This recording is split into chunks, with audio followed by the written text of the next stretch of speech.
ভারতকে আমরা প্রতিহত করে আমরা বুঝিয়ে দিতে চাই আমরা স্বাধীন একটি রাষ্ট্রে থাকি।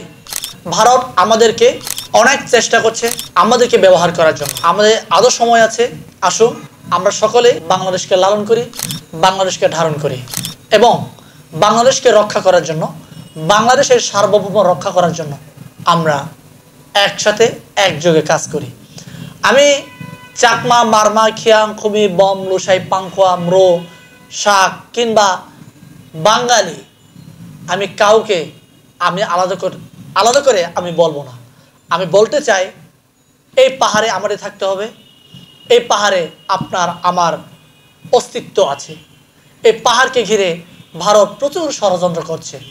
আমি চাই না ভারতের ষড়যন্ত্রের কারণে আমার এই পাহাড়ে আরেকটি প্রাণ যাক। আমি চাই না ভারতের ষড়যন্ত্রের কারণে আমার এই পাহাড়ে আরেকটি ঘর পুড়ে যাক। আমি চাই না ভারতের ষড়যন্ত্রের কারণে আমার এই বাংলাদেশের 90% মুসলমান ভাইরা আমাদেরকে ভুল মেসেজ তাদের কাছে যাক। আমি চাই না।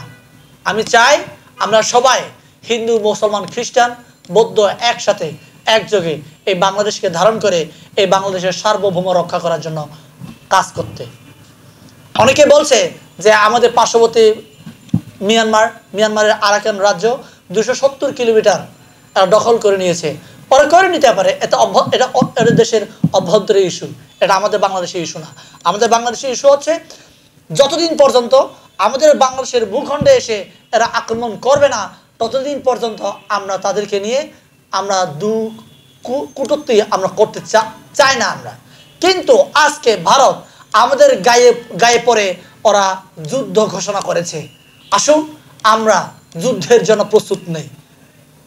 ভারত আমাদের সাথে যুদ্ধের ঘোষণা দিয়েছে সাংস্কৃতিক আগ্রাসনের মধ্য দিয়ে, অর্থনৈতিক আগ্রাসনের মধ্য দিয়ে, রাজনৈতিক আগ্রাসনের মধ্য দিয়ে এরা আমাদের সাথে যুদ্ধ ঘোষণা করেছে। আসেন আমরা সেই আমাদের পাকিস্তানি ভাইদেরকে আহ্বান জানাই, আপনারা আমাদের পাশে থাকেন। আমরা কাঁধে কাঁধ মিলিয়ে একসাথে ভারতকে প্রতিহত করতে চাই। ভারতকে আমরা প্রতিহত করে আমরা বুঝিয়ে দিতে চাই আমরা স্বাধীন একটি রাষ্ট্রে থাকি। আমরা কারো দাবিদারি করব না। আমরা বাংলাদেশের সার্বভৌম রক্ষা করার জন্য সর্বোচ্চ ত্যাগ আমরা দিতে প্রস্তুত আছি। এটা আমরা ভারতকে জানান দিতে চাই। চিকিৎসা খাত কেন দুর্বল জানেন?